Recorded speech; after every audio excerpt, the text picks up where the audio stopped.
준비를 해야 됩니다. 성경에 보면은 준비가 여러 가지 있는데 첫 번째 준비는 예수님을 믿고 영접해서 하나님의 자녀가 되기 위한 준비. 이 대강림절의 준비는 예수님을 믿고 구원의 은총을 얻기 위한 준비라고 보면 되겠어요.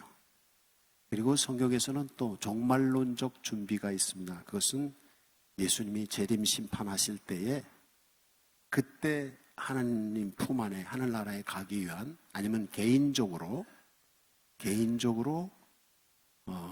우리가 이 세상을 떠날 때 천국에 가기 위한 준비. 그러니까 주님이 재림하실 때는 우주적 종말이에요. 그래서 새 우주가 시작이 될 때 그때 주님의 천국에 갈 준비를 하는 것이고요. 그 기다리는 거예요. 그리고 개인적인 종말은 내가 죽어. 그럼 죽을 거를 준비를 하고 있는 거예요. 그래서 이제 성경에서는 그 외에도 준비하는 것이 있죠. 우리가 살면서 결혼할 사람 결혼을 준비하고, 취직할 사람 취직을 준비하고, 학교 갈 사람 학교 갈 준비를 하고. 준비가 안 돼 있는 사람은 미래가 없죠. 그래서 성경에는 크게 그렇게 세 가지로 준비를 얘기할 수 있어요. 예수님을 영접할 수 있는 준비, 그리고 살면서 생활 속에서 어떤 일을 이루기 위한 준비, 그리고 천국 가기 위한 준비. 이 세 가지 준비로 보면 되겠습니다. 그 중에서 오늘은 예수님 성탄절, 우리를 구원하시기 위해서 오시는 예수님을 영접할 수 있는 준비에 관해서 얘기를 드리는 것입니다. 요 근래 제가 저 자신을 발견할 수 있는 기회가 있었어요. 그게 뭔가 하면 우리 손녀가 오늘도 왔는데, 손녀가 오면은 꼭 내가 뭘 준비를 하는 거예요. 그래서 난 그냥 손녀 오면 준비를 해서 뭘 걔에게 뭘 줘야 되겠다 이런 생각을 하고 준비를 했거든요. 근데 저희 집사람이 옆에서 왜 그런 걸 준비하느냐는 거예요. 그래서 내가 가만히 생각해 봤더니 우리 집사람도 뭐 준비를 하긴 해도 나처럼 그렇게 준비를 잘 안 하더라고. 그래서 왜 그런가 그랬더니 이게 직업병이야. 목사는 주일마다 준비를 안 하고는 할 수가 없어요. 여러분이 예배하러 올 때, 예배하러는 성도들을 위해서 제가 준비를 해야 돼요. 저는 뭘 준비하겠어요? 설교를 준비하죠. 근데 이게 습관이 됐던 거예요. 그래서 꼭 무슨 일을 하려고 그러면 이 준비하는 습관이 됐어요. 그래서 주일이면 주일, 수요일이면 수요일, 예배가 있을 때는 새벽 기도면 새벽 기도. 그래서 매일 마음속에 설교 준비를 하고 있는 거예요. 이게 습관이 돼서 무슨 일이 있으면 그냥 그 준비를 하는 거예요. 오늘도 제가 여러분에게 준비한 줄로 믿으시기 바랍니다. 무슨 준비겠어요? 그럼 예수님 성탄절에 예수님 오시는 것을 기다리는 사람이 무엇을 준비하고 어떻게 예수님을 기다려야 될까? 이겁니다. 오늘 준비한 말씀은 그것입니다. 오늘 성경 말씀이 바로 그것입니다. 오늘 성경 말씀을 얘기하기 전에 보편적으로 교회에서 나오는 믿는 성도들이 성탄절, 대강절에 예수님을 맞이하기 위한 준비가 몇 가지가 있습니다. 그게 뭐냐면, 주님을 기다리는 사람은요, 회개를 해야 돼요. 성탄절을 기다리는 사람들은 죄를 회개하고 이제 내가 죄를 버리고 하나님의 뜻대로, 하나님의 말씀대로 살겠습니다 라고 회개하고 결심하고 주님을 기다리는 거예요. 이건 뭐예요? 죄 씻는 거예요. 여러분이 성탄절에 예수님을 맞이하시기 위해서, 평화의 예수님을 맞이하시기 위해서 죄를 회개하면서 주님 앞에 새 인생을 살겠다고 준비를 하시기를 바랍니다. 그 사람에게 예수님이 오시는 거예요. 많은 분들이 똑같이 예배를 해도 은혜를 받지 못하는 경우가 있어요. 그게 뭐냐면, 예배 전에 회개하고 죄를 고백하고 주님께서 그 죄를 씻어주시고 내 안에 예수 그리스도의 성령이 오셔서 내게 은혜를 주십시오라고 준비한 성도들은 예배 시간에 은혜를 받습니다. 그런데 회개하지 아니하고 와서 예배하는 분들은 은혜를 받지 못해요. 그래서 여러분이 예배 때든지 또 성탄절에 주님 오시는 거라든지 아니면 처음 예수 믿는 사람이 예수 믿어서 구원을 받을 수 있는 길도 바로 이겁니다. 대강절에 주님을 기다리는 건 회개하고 예수 믿어야 돼요. 회개하지 않는 사람은 예수님을 믿을 수가 없어요. 수십 년 교회를 다니신 분들도 은혜를 받지 못하고 내가 구원받았나 안 받았나, 내가 천국 시민인가 아닌가 뭐 이렇게 좀 혼란스럽고 또 말씀이라든지 생활 속에서 갈등이 심하고 신앙의 회의가 심하고 이런 분들은 이 과정을 거치지 않아서 그래요. 회개하는 자만이 예수님을 믿고 영접하고 할 수 있어요. 그냥 교회를 다니면서 뭐 교회에서 가르치는 대로 막 다 잘했어. 그런데도 은혜를 못 받는 분들이 있어요. 그게 왜 그런가 하면 그냥 겉으로 교회에 주어진 룰, 법칙에 따라서 학습이 되어 있어서 그걸 막 그냥 배운 대로 그냥 실천하는 거예요. 거기는 하나님의 은혜와 능력이 없습니다. 그냥 배운 대로 해서 습관적인 신앙. 그게 아니라 하나님의 은혜가 임하려면 어떻게 돼요? 예수님이 오셔서 성령님이 오셔서 나를 만나주시고 하나님이 내 안에서 역사하시고 그러려면 어떻게 되냐면 회개해야 돼요. 그래서 이제 감리교회의 창시자인 존 웨슬리 목사님이 처음 감리교회 시작은 속회로부터 시작이 됐습니다. 그래서 교회에서 속회가 제일 중요합니다. 무엇보다도. 근데 그 속회 총칙에 보면 이런 얘기 있어요. 누구든지 구원받기를 원하는 사람, 천국에 가기를 원하는 사람, 영생을 얻기를 원하는 사람은 누구든지 다 와라. 그래서 감리교회의 교리의 기본적인 건 누구든지 다 환영입니다. 근데 딱 하나의 조건이 있습니다. 그 조건이 뭐냐면 회개해라. 죄를 회개하라는 거예요. 그래서 존 웨슬리는 이런 얘기도 했어요. 회개는 구원의 문이다. 이렇게. 구원으로 들어가는 문이에요. 회개가. 예수님을 만나는 문이에요. 예수님을 만나기 위해서 회개하지 않은 사람 만날 수가 없어요. 그래서 성탄절에 우리에게 오셔서 우리에게 평화를 주시고 구원하시기 위해서 오시는 예수님의 은총을 얻으려면 죄를 회개하는 것입니다. 여러분이 죄를 회개하고 주님을 영접하는 그리스도인 되시기를 바랍니다. 그리고 또 한 가지는 어떤 거냐 하면 약자들, 힘들고 어려운 사람들을 돕는 거예요. 그래서 우리가 성탄절 하면 딱 머릿속에 떠오르는 게 가장 빨리 떠오르는 게 뭘까요? 우리 학생들이, 좀 어린 사람들이 쉽게 대답할 수 있는데 성탄절 하면 딱 떠오르는 게 어린 사람 하랬더니 여기서 나오네. 산타크로스잖아요. 산타. 이 산타크로스란 말은 거룩한 사람, 성 니콜라스라는 사람, 그 말을 이어서 함께 하면 산타크로스예요. 근데 제가 지난번에 독일, 체코, 오스트리아 여기를 여행하면서 교회들을 찾아갔는데 교회들 중에 성 니콜라스 교회가 엄청 많아요. 그럼 산타크로스는 뭐 하는 사람이죠? 선물 주는 사람이에요. 산타크로스가 성 니콜라스라는 사람이 있었는데 이 사람은 누군가 하면 가난한 사람들을 성탄절마다 다니면서 도와줬어요.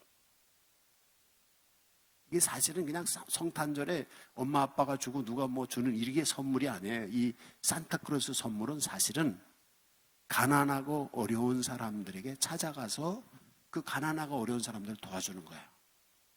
그래서 이제 추리를 만들고, 여기는 그게 안 보이네. 추리에 양말을 걸어놔야 되는데 추리에 양말을, 이게 어떻게 됐냐면 벽난로 옆에 나무가 있고 그런데 벽난로 옆에 이제 양말을 난로에 말리기 위해서 양말을 걸어놨어요. 근데 이 성 니콜라스가 와서 그 양말에다가 돈을 집어넣고 가는 거예요. 여러분 여기 돈을 집어넣어야지 돈이 많이 생길 텐데. 그게 가난한 사람들의 양말 속에다가 동전을 집어넣고 가는 거예요. 이게 성 니콜라스가 했던 일이에요. 그래서 이 어렵고 힘든 사람들에게 돈을 갖다 주는 거야. 그래서 그 사람, 근데 처음에 그 니콜라스라는 사람이 그렇게 하니까 사람들이 이렇게 좋아 보여. 그래서 너도 나도 니콜라스가 됐어. 그래서 요새도 산타크로스가 많죠. 네, 여러분도 산타크로스가 될 수 있습니다. 산타크로스는 뭐냐면 예수님을 기다리는 사람들이 자기가 가지고 있는 것을 가난하고 어려운 사람들을 가서 도와주는 거예요. 그 사람이 산타크로스니까 산타크로스는 어떤 개인이라고 볼 수가 없고 산타크로스는 대명사예요. 대명사. 그래서 어렵고 힘든 사람을 도와주는 사람이 산타크로스예요. 그래서 외국에는 교회 이름이 성 니콜라스라고 하는 교회들이 엄청 많아요. 제가 다녀보니까 도시마다 다 있어요. 성 니콜라스 교회가. 이게 산타크로스 교회. 우리 교회가 산타크로스 교회 되길 바랍니다. 주님을 기다리는 사람들이 가난한 이들을 돕는 거예요. 그래서 여기 성경에 보면 회개하면서 또 두 번째는 가난한 사람을 도와주면서 그게 이제 주님 성탄절을 기다리는 준비고요. 오늘 성경 말씀은 세 번째예요. 그게 뭐냐면 겸손하게 기다리는 거예요. 겸손한 모습. 근데 이 겸손한 모습이 어떤 정도인가 하면 오늘 읽은 성경의 내용은 이렇습니다. 그는 주 앞에서 자라나기를 연한 순 같고 마른 땅에서 나온 뿌리 같아서 고운 모양도 없고 풍채도 없은즉 우리가 보기에 흠모할 만한 아름다운 것이 없도다. 이렇게 말씀했어요. 이 겸손한 모습. 이제 이사야 52장 14절부터 53장 이 내용이 뭐냐면 이 세상에 우리를 구원하시기 위해서 오시는 예수님의 모습을 그리고 있어요. 그리고 예수님을 닮아서 예수님의 제자가 되어서 예수님처럼 살아가는 그리스도인들, 그런 사람들의 모습을 여기서 그리고 있어요. 근데 그 모습을 비유로 말씀하는데 오늘 여기 성경에서는 두 가지 비유가 있어요. 하나는 연한 순 같다 그래요. 연한 순이 뭐죠? 순이 뭐예요? 순, 나무에서. 새싹이잖아요. 제가 우리 아산교에 와서 나무 크는 거, 화초 크는 걸 보니까요. 새순이 굉장히 중요해요. 순이. 근데 이 순은 약해. 잘못 건드리면 부러져요. 근데 이 순 하나가 자라서 큰 나무가 될 수 있어요. 여러분, 아주 보잘것없이 약한 존재인 그 한 사람. 우리가 사람은 그런 존재입니다. 건드리면 부러져요. 건드리면 상처받고, 건드리면 넘어질 수 있는 그런 존재가 인생이에요. 근데 그 한 순이 잘 자라면요, 거기서 꽃이 피고, 거기서 열매가 맺어요. 오래된 나무, 오래된 줄기에서 꽃이 피고 열매 맺지 않습니다. 꽃이 피고 열매 맺는 것은 연한 순에서 열매가 맺고 꽃이 핍니다. 바로 예수 그리스도, 고난의 종이신 예수 그리스도, 겸손하신 연한 순과 같은 존재, 겸손이. 그리스도인, 참 그리스도인의 모습이 예수님을 닮아서 연한 순과 같이 되는 거예요. 딱딱한 사람, 힘이 센 사람, 강한 사람, 이런 사람들은 연한 순일까요? 강한 막대기일까요? 강한 거죠. 거기서는 새 꽃이 피지 않고 열매가 맺지 않습니다. 하나님의 은혜의 열매는 연한 순같이 건드리면 그냥 부러질 것 같은 그런 겸손한 모습이고, 그런 거기서 꽃이 피고 열매만. 근데 제가 눈여겨서 보니까 나무들이 새순이 자라는데 봄에 어떤 나무는요 한 2m 가까이 자라는 나무가 있고요. 보통 나무들이 1m가 새순이 쭉 커요. 나는 그렇게 많이 크는 줄 몰랐어요. 물론 겨울이나 가을이나 여름에도 나무가 굵어진다든지 나무 기둥이 커지기도 해요. 그런데 새순 있죠. 이 새순은요 갑자기 커요, 봄에. 그러니까 이 연한 순이라는 건요 그 나무가 크게 되는 요인이에요. 여러분의 인생이 정말 쑥 크려면 연한 순같이 겸손하셔야 돼요. 그러면 거기서 내 인생이 쑥 자라고요. 그리고 거기서 꽃이 피고 열매가 맺어요. 여러분의 인생에 꽃이 있고 없고 여러분의 인생에 열매가 없는 이유는 그냥 딱딱한 나무 막대기 같이 그냥 있어서 그래요. 여러분이 겸손한 자세로 연한 순같이 여러분을 만드신다면 예수님이 오셔서, 고난의 종이신 예수님이 오셔서 여러분을 쑥 자라게 하세요. 그리고 거기서 꽃이 피우게 하고 열매 맺게 하세요. 우리가 공부할 때 공부하는 사람이 겸손하지 않으면 공부 못해요. 부모들이 조심하셔야 될 게 있어요. 그게 뭐냐면 학원 보내는 애들이 공부 잘할까요? 못할까요? 혹시 여기 학원 하시는 분들은 죄송합니다.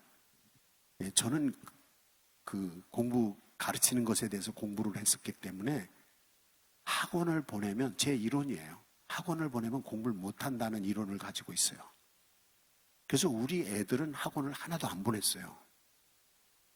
근데 우리 애들은 다 좋은 대학 갔어요. 그게 뭔가 하면, 왜 그런가 하면 학원에 가면 선행학습을 해요. 학원에 가서 미리 공부를 해요. 그러니까 아는 거 다 있어요. 근데 아는 걸 학교 오니까 선생님들이 아는 걸 가르쳐. 그러면 자기가 알고 있는 거 선생님이 말하면 들을까 안 들을까? 안 듣죠. 학원 선생님이 가르쳐 주는 건 참 좋은 거지만은 미리 알고 있기 때문에 진짜 선생님이 가르칠 때 나 알고 있는 거야. 그리고 안 들어버려요. 근데 안 들어버리는데 그때 학원 선생님이 안 가르쳐 준 거를 얘기해도 안 들어. 마음이 다쳐. 이 교육학에서 이게 문제가요. 한국의 교육의 문제 중에 하나가 그러니까 학교는 그냥 형식적인 거고 공부는 어디서 하는 거예요, 다. 학원에 가서 하는 거예요. 그러니까 학원에 안 다니던 사람은 학원 안 가면 못 살아요. 평생 학원 다녀야 돼요, 사람. 나이가 들어서도 학원 다녀야 돼. 직장 다니면서도. 왜? 거기서 배워야 되니까. 이게 한국의 잘못된 교육 중에 하나가 그거예요. 지금 무슨 얘기를 하는 거예요? 겸손하지 않는다. 물론 학원 다니면서도 학원에서 배웠어. 그런데도 겸손하게 학교 가서 선생님 얘기하는 걸 더 들어. 이런 학생은 공부 잘할 수 있겠죠. 근데 대부분 아는 거면 안 들어버려요. 오늘도 여기서 설교 들으실 때 교회를 오래 다니시고 성경을 많이 아시는 분들은요, 안 들어요. 그래서 우스갯소리가 있어요. 목사님들이 우스갯소리가 있는데, 목사 앞에서 설교하기가 최고 쉽대. 왜? 목사들은 다 아니까 안 들어버려, 설교를. 그러니까 듣지도 않으니까 아무렇게나 해도 괜찮은 거야. 교회를 오래 다니는 장로님이나 이런 권사님들 앞에서 설교하기가 쉽대. 왜? 그분들은 안 들어. 근데 처음 있는 분들 막 간절히 겸손한 마음으로 들으려는 분들은 어떻게 해요? 막 알고 싶고 정신을 바짝 차리고 설교를 듣는단 말이에요. 그러니까 그런 분들에게는 설교하기가 함부로 하면 안 되지. 그런 얘기가 있어요. 예수님, 성탄절에 우리를 구원하시기 위해서 오시는 예수님을 영접하고 맞이할 수 있는, 구원을 경험할 수 있는 준비는 겸손해야 돼요. 뭐와 같이? 연한 순과 같이. 연한 순에서 희망이 보이는 것입니다. 여러분이 희망의 그리스도인 되시기 바랍니다. 겸손한 자만이 희망을 가질 수가 있어요. 여러분 혹시 나는 희망이 없어, 나는 소망이 없어, 이런 분들은 여러분은 딱딱한 그리스도인이에요. 그러나 여러분의 마음을 연한 순과 같이 겸손한 마음을 가지고 주님을 기다리시면 여러분에게는 미래가 있습니다. 소망이 있습니다. 믿으시기 바랍니다. 그거예요. 그러니까 우리가 보통 얘기할 때 겸손은 좋은 거야 이러지만 그 겸손의 내용을 지금 다 얘기는 할 수 없지만 겸손의 내용을 보면 바로 이런 거야. 미래의 소망을 가질 수 있는 요소예요. 내 인생이 더 나아질 수 있는 준비되는 기초예요. 이게 겸손이에요. 겸손이 없는 사람은 더 나아질 수 없어요.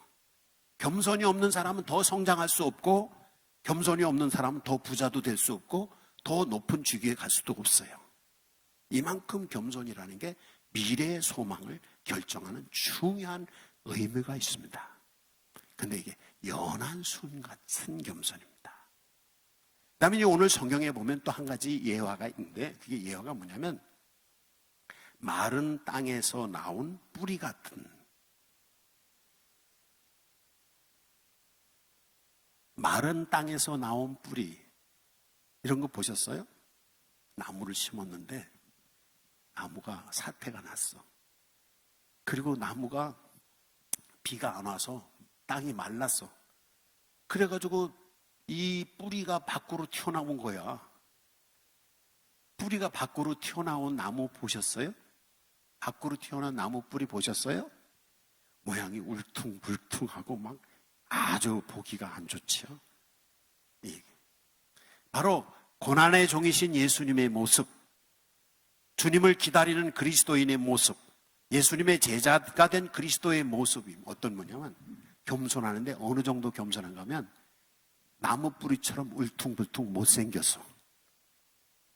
여기 오늘 성경 말씀은 못생긴 분들에게 위로의 말씀입니다.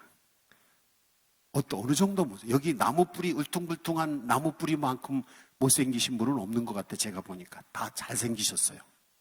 근데 여기 마른 나무에서 나온 나무 뿌리 같이 고운 모양도 없고 풍채도 없고 흠모할 만한 아름다운 것도 없다는 거예요. 예수님의 고난의 종인 예수님의 모습이 얼마나 겸손한지 겉모습이 아름답지도 않고 풍채다가 있는 것도 하고 얼굴이 곱지도 않다는 거예요. 이것은 그리스도인의 모습이기도 해요. 예수님을 기다리는 예수님의 제자가 된 그리스도인의 모습이기도 합니다. 이게 연한순 같은 겸손한 모습, 또 나무 뿌리같이 울퉁불퉁 못생긴 아름답지도 않고 풍채가 있지도 않고 곱지도 않은 그런 모습, 이 그리스도인의 모습이에요. 이 겸손하다.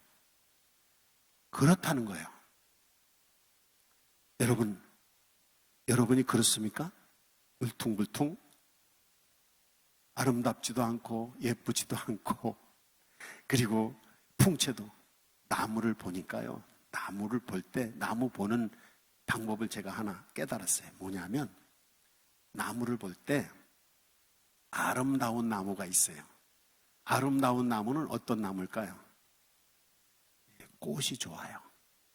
꽃이 화사한 나무가 있어요. 이 꽃을 보기 위한 나무가 있고요. 어떤 나무는요, 모양이 이쁜 나무가 있어요. 모양이 이쁜 나무는 어떤 나무냐면 나무 잎이 이뻐요. 여러분 한번 제 얘기를 듣고 한번 나무를 관찰해 보세요. 아주 화려한 꽃을 가지고 있는 나무가 있고 어떤 나무는 잎이 이뻐요. 잎이 이쁜 나무는 아주 모양이 이뻐요. 그리고 또 어떤 나무는 자태가 좋아요. 풍채가 있어요. 그래서 느티나무나 팽나무나 은행나무나 이런 자태가 있잖아요. 폼이 딱 나온단 말이죠. 이래요. 근데 여기 오늘 성경에 보니까 풍채도 없고 아름다운 것도 없고 고운 모양도 없다는 거예요. 그냥 울퉁불퉁 나무 뿌리 같이 울퉁불퉁하다는 거예요. 이 겸손하되 그런 모습인 것입니다. 여기서 지금 이 성경에서 예수님을 기다리는 그리스도인의 모습을 무엇을 표현하려고 하시는가 하면요, 겉모습이 아니라는 거예요. 하나님께서 사무엘 선지자를 통해서 다윗 왕을 왕으로 세우기 위해서 베들레헴으로 보내십니다. 그때 이제 왕에게 안수를 하기 위해서 이 양각에다가 올리브 기름을 담아가지고 베들레헴으로 사무엘이 갑니다. 가서 이새의 집안의 아들들을 쭉 보는데 왕같이 생긴 아주 외모가 풍채가 괜찮고 얼굴도 참 이목구비가 괜찮고 막 이런 골격이 괜찮은 아들들이 있어요. 그래서 하나님 저 사람입니까? 이러니까 하나님 아니라고. 그 다음에 또 멋있는 아들이 또 왔어요. 그래서 저 사람입니까? 하나님 아니라는 거예요. 그러면서 하나님 하신 말씀, 유명한 말씀 있죠. 뭐죠? 사람들은 외모로 사람을 선택하지만은 취하지만 하나님 나는 사람의 중심을 본다나. 하나님 그 중심을 보신다네. 그래서 말째 마지막 막내 아들인 다윗이 왔어요. 근데 하나님께서 그 형들보다 못생겼어. 하나님께서 그를 왕으로 세우셔요. 여러분, 못생겨도 하나님이 들어 세우시면 왕도 되는 줄로 믿습니다. 이게 보잘것없는데 하나님께서 그 안에 계신다는 거예요. 이게 고난의 종이신 예수님의 모습이고요. 또 예수님의 제자가 되고 예수님을 기다리는 그리스도인의 모습이 그겁니다. 여러분이 너무 외모만 많이 치장하지 마세요. 좀 못생겨도 괜찮아요. 납작하신 코를 가지신 분들은 납작한 것도 매력이고 개성입니다. 어때요? 또 키가 좀 작으신 분들은 키가 작은 것도 아담하니 이쁘잖아요.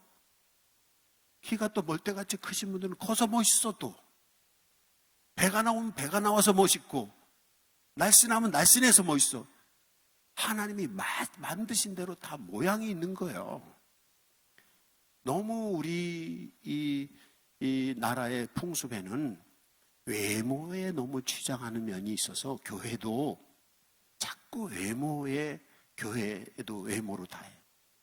그래서 그 전에 어떤 제 후배 목사가 저한테 밤중에 전화가 왔어요. 형, 나 고민돼. 그래서 무슨 고민이냐? 그랬더니 하는 얘기가 이런 얘기를 하는 거예요. 옆에 교회에서 교회를 새로 싹 지은 거예요. 근데 그 목사님이 와가지고 내가 교회를 지었더니만 교인들이 막 몰려온다는 거야. 막 좋아가지고. 근데 이분은 해외 선교하고 막 개척교회 돕고 이러냐고 선교비를 많이 쓰느냐고 만약에 교회를 새로 지면 이 선교비를 보낼 수 없다는 거예요. 그래서 고민이 된다는 거예요. 선교비를 보내지 말고 교회를 잘 지어야 될지 아니면 그냥 선교비를 계속 보내고 지금 이 작은 교회에서 교인들이 안 와도 작은 교회에서 있어야 될지 고민이 된다는 거예요. 고민되죠, 그죠? 교회뿐 아니고요. 여러분의 삶에도 그렇습니다. 삶에 있어서도 내가 좋은 집, 좋은 차, 좋은 옷 입고 막 해서 막 그럴듯하게 사는 거 겉으로 그럼 남들이 볼 때 어이구 사장님 이러잖아요. 근데 후질근한 옷 입고 다니면 죄송합니다. 제가 좋은 옷 입고 또 설교하면서 이런 얘기를 하니까 이럴 때는 누더기 옷을 입고서 설교를 했어요. 맞는 건데. 글쎄 어떤 걸 원하시는 거예요, 여러분? 다 외모를 원하는 사람들이 겉보고 하니까. 근데 예수님의 모습은 외모는 보잘것없고 연한 순 같고 더군다나 이건 울퉁불퉁 마른 땅에서 나온 모양도 아름다운 것도 모습도 이거 없는 나무 뿌리 같은 존재라는 거예요. 예수님을 영접할 수 있는 사람은 그런 존재입니다. 근데 우리가 교회들이 성도들이 그거를 이제 놓쳐버리는 거예요. 예수님을 만나고 예수님을 영접하려면 겸손하되 울퉁불퉁 못생긴 나무 뿌리 같은 겸손한 겉모양이 아니라 마음의 중심에 회개하고 영혼이 깨끗해서 주님을 향하는 그런 사람. 그 사람이 예수님을 만날 수 있고 그런 사람이 예수 그리스도의 제자가 되어서 주의 은총을 입을 수 있다는 사실을 잊고 사는 거예요. 교회 역사에서도 보면 교회가 화려하게 건물을 잘 짓고 이런 지금도요. 건물을 잘 지어놓은 교회들은 사람들이 뭐 하러 갈까요? 건물을 잘 줘. 그거 뭐 하러 갈까요? 예? 관광객들이 구경하러 갑니다. 교회 건물을 막 조각도 해놓고 막 유명한 교회들을 가보면 그냥 매일 관광객들이 돈 내고 들어가서 입장료 내고 교회 들어가서 와, 교회 멋있다. 물론 거기서 기도하는 사람도 있더라고요. 그럴 때 기독교 역사의 교회는 추락합니다. 그러나 겸손한 마음으로, 겉은 어떻든 간에 겸손한 마음으로 하나님께 기도하고 눈물을 흘려 기도하고 어려운 사람들을 도와주고 피를 흘리면서 핍박을 받으면서 믿음 생활을 말씀으로 살려고 하고, 이럴 때는 교회가 부흥하고요, 교회가 번창하고요, 교회에 다니는 교인들, 그리스도인들이 힘이 있어져요. 이게 교회 역사의 증거입니다. 여러분, 예수님의 은총을 입으시기 바랍니다. 겸손한 거예요. 밖으로 나온 나무 뿌리처럼 울퉁불퉁 모양도 없고 아름답지도 못하고 곱지도 않은 그런 모습. 그러나 여기서 중요한 것입니다. 안에 가득 차 있는 게 있어요. 그게 뭐냐면 주님을 겸손하게 믿고 영접하는 사람들에게 하나님이 오셔요. 성령이 오셔서 그 안에 하나님께서 함께 계셔서 하나님의 사랑과 하나님의 능력, 이걸 주셔서 안에서 생명의 힘이 솟아나게 하세요. 그래서 겉은 볼 거 없는데 아니 안에서 뭐 나오는 게 달라. 하나님이 역사하는 것입니다. 여러분, 내 몸이 별거 아니고, 오늘 여기 성경에 보면 3절 성경에 이런 말씀이 있어요. 그는 멸시를 받고 버림을 받아서 간고를 많이 겪고 질고를 아는 자다 그래요. 간고가 뭐냐면 가난에서 오는 고통, 질고가 뭐냐면 질병으로 인해서 오는 고통이에요. 우리가 살면서 가난과 질병이 인생의 고통이잖아요. 예수님, 고난의 종이신 예수님이 이 땅에 오셔서 인간들이 경험하는 가난과 질병을 예수님이 다 같이 겪으셔요. 우리 그리스도인들이 살면서 가난과 질병을 다 경험하신 분들이 어려운 분들을 도울 줄 알아요. 어려움을 다 경험해보지 못한 사람은요, 어려운 사람 몰라요. 아파보지 않은 사람은요, 아픈 사람 몰라요. 제게 하나님이 병 고치는 은사를 주셨어요. 그게 왜 그런지 아세요? 우리 어머님이 어릴 때부터 편찮으셨어. 초등학교 때부터 우리 어머니 편찮아서 매일날 우리 어머니 아프면 붙잡고, 하나님 우리 어머니 안 아프게 해주세요. 어릴 때부터. 예수 안 믿을 때부터 그랬어. 초등학교 잠깐 왔다 갔다 하면. 근데 나중에 하나님이 우리 어머니 아프시고 나도 몸 좀 안 좋았어요. 근데 그래서 기도를 하다 보니까 하나님이 병 고치는 은사를 주시더라고. 아픈 사람의 심정을 알겠더라고. 여러분, 몸이 아프신 분은 신유의 은사, 질병을 고치는 은사를 주시기 위한 준비 단계인 줄로 믿으세요. 그리고 기도하세요. 그럼 내 병이 나오면 그 다음부터 다른 사람 병도 고칠 수 있어요. 기도해서. 이게 하나님의 방법이에요. 가난해 보면 밥을 굶어본 적이 있어요. 전 목회하면서, 개척하면서 밥을 굶어본 경험이, 맹방에서 자본 경험이 있어요. 그러니까 밥 굶는 사람 심정을 알고 맨방에서 자는 사람의 심정을 아는 거예요. 옷이 없어 본 사람의 심정을 아는 거예요. 그러니까 그런 입장에서 목회할 수 있는 거예요.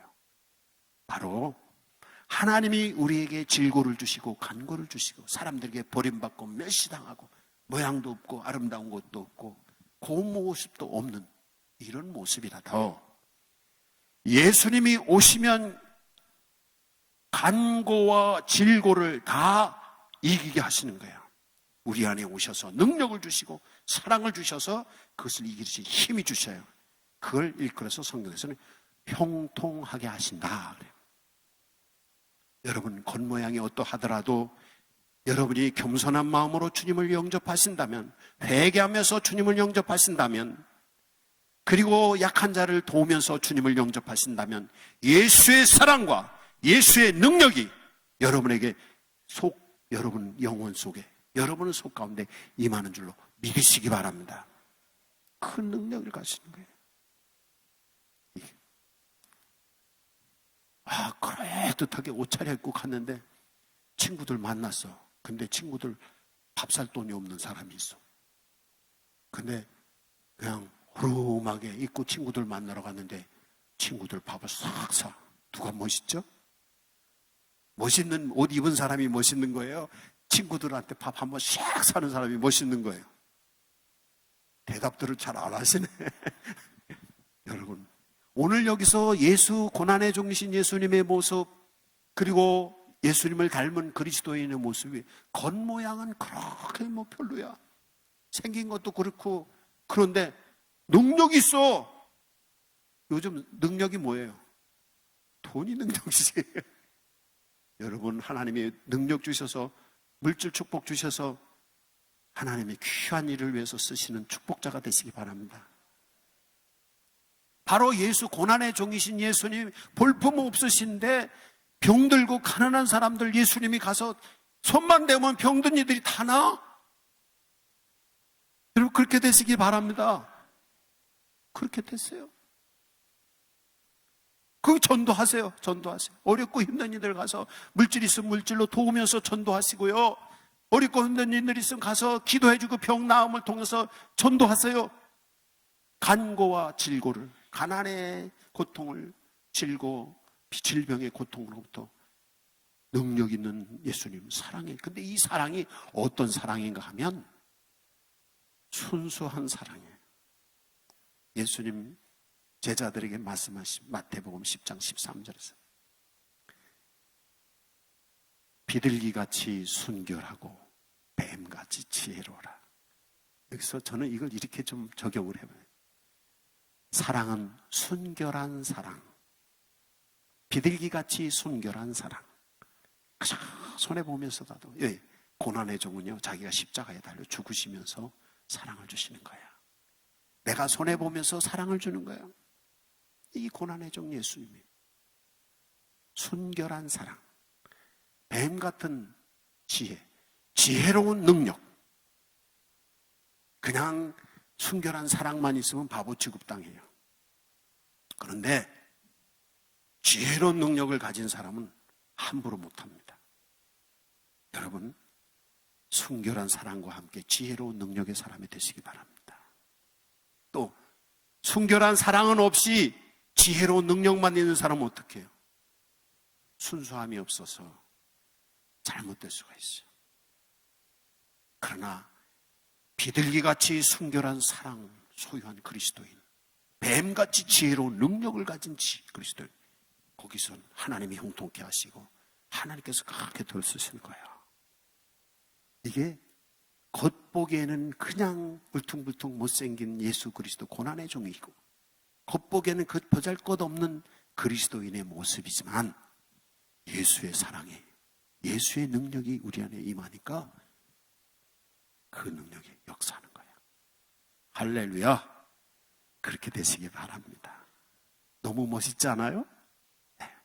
여기서 또 한 가지 더. 이런 고통을 맛보고 못생겨오고 하는데도 거기서 그리스도인들이 그 진가가 있습니다. 기독교인의 진가는요, 못생긴 데 있습니다. 못생긴. 저희 집사람이 가끔 저도 이렇게 와이셔츠가 이게 지금 한 10년 된 와이셔츠, 이거 양복도 이거 우리 전 집사님이 매일 데려주셔가지고 이거 반질반질한데 이것도 거의 한 10년 가까이 됐어요. 매일 잘 데려주셔서 전 집사님. 근데 제가 오래된 이 누른 와이셔츠 같은 거 입으면 집사람이, 여보 그거 좀 말고 새 거 입어, 새 거요. 그래서 내가 하는 말이 있어요. 목사의 매력은 이런 거야. 목사가 뺀질뺀질해가지고 좋은 것만 입고 다니면 어떡할 거야. 근데 이 넥타이는 얼마 전에 누가 사주셔서 이거 새 겁니다. 여러분, 못생겨도 좋습니다. 아픔이 있어도 좋습니다. 가난해도 좋습니다. 별 볼 일 없는 정말 힘든 일이 있어도 좋습니다. 고통이 있어도 좋습니다. 이 고통을 경험할 때 어떻게 하느냐 하면요, 예수님을 생각하는 거예요. 예수님이 십자가에 달려 죽으셨는데 예수님처럼 내가 지금 십자가에 달리는 고통을 맛보고 있어. 영광입니다. 예수님이 십자가에 고통당하시는 것처럼 내가 그런 마음을 가지고 고통을 당하고 있으면 이 고통당하는 게 영광인 겁니다. 이 고통당하는 게 기쁨이고 즐거움인 것입니다. 어떻습니까? 여러분, 가난 때문에, 질병 때문에, 고통 때문에 여러분 감사하고 기뻐하고 그것 때문에 야, 살만 난다 그러십니까? 왜 대답을 안 하십니까? 이게 그리스도인의 모습이에요. 그리스도인의 참 모습은 뭐냐면 질병이 있고 고통이 있고 가난하고 못생기고 정말 사람들에게 버림받고 이런 모습인데, 예수님이 고난을 받으셔서 십자가에 달리시면서 부활하셔서 영광의 능력을 나타내신 것을 바라보면서 그것을 통해서 나도 구원에 이른다는 사실을 생각하면서 예수 그리스도의 고난에 내가 참여한다는 것을 생각하면서 이걸 귀하게 생각하세요. 우리 속담에 그런 얘기 있잖아요. 고생 어떻게 젊어서 뭐라 그러죠? 그걸? 젊어서 고생은 사서도 한다고. 이게 그 얘기입니다. 여러분, 고생을 사서 하세요. 사랑의 수고. 예수 십자가의 능력은 고난에서 시작이 되는 것입니다. 그래서 그리스도인의 진가, 이거는 고난을 귀하게 생각하는 거예요. 그리고 그 고난을 하나님이 주시는, 내 안에 주시는 사랑과 능력을 가지고 이 고난을 이기는 거예요. 질병이 왔어요. 질병을 하나님의 사랑과 능력을 가지고 질병을 이기는 거예요. 그 귀한 경험입니다. 가난, 어려움을 당했어요. 물질적. 그걸 예수님의 주시는 능력, 사랑과 능력을 가지고 가난을 이기는 거예요. 내가 살면서 여러 가지 힘든 일이 있어. 남들이 나를 무시할 수 있고 남들이 어떻게 버릴 수 있고 이렇게 이걸 소중한 거로 생각하는 거야. 그러면서 그걸 하나님이 믿고 영접하고 겸손히 주님 앞에 엎드림을 통해서 그것을 이기는 거야. 현재의 고난은 장차 우리에게 나타날 영광과 좋게 비교할 수 없도다. 예수와 함께 고난을 받으세요. 예수와 함께 부활을 경험할 것입니다. 예수와 함께 고난 중에 있으세요. 그 고난이 소중한 것을 기억을 하세요. 여러분이 지금 어려움 당하는 건 아주 귀한 것입니다. 값진 것입니다. 그렇잖아요. 진주가 어떻게 만들어져요? 네? 조개 속에 무슨 뭐가 들어가가지고 조개가 아파가지고 거기서 진액이 나와서 그게 진주가 된다면서요. 바로 여러분의 인생에 지금 고통들은 아름다운 진주를 만들기 위한 귀한 장소입니다. 그 장소, 현장입니다. 이걸 기억을 하세요. 단지 여기서 그냥 그렇다라고 하면서 고통을 즐기는 게 아니라 예수님을 영접하세요. 회개하고 나보다 더 약한 사람들을 도와주면서 주님 앞에 겸손히 엎드려서 주님을 맞아들이세요. 그럼 주님이 오셔서 우리 앞에 주어진 이 고난을 이기면서 나 부활의 경험을 할 수 있게 하는 것입니다. 이게 기독교의 복음이고요. 기독교의 진수예요. 이 가치가. 이걸 깨닫지 못하면 예수 믿어도 헛믿는 거예요. 이걸 깨닫지 못하면 예수 믿는데 능력이 안 나타나는 거예요. 여러분이 예수 믿는데 늘 그떡이고 변화가 없는 이유는 바로 이 진리, 복음의 진리를 알지 못해서 그래요. 이 말씀 깨닫고 여러분이 큰 은총, 고운 모양도 풍채도 아름다움도 없는 나지만, 간고와 질고가 있는 나지만, 그러나 우리 안에 예수님이 오시면 예수의 사랑이, 순결한 사랑이, 예수님의 지혜로운 능력이 임하시면 우리를 다른 인생으로 하나님이 만드시는 것입니다. 이 시간 주님께 기도하세요. 손 모으고 기도하세요.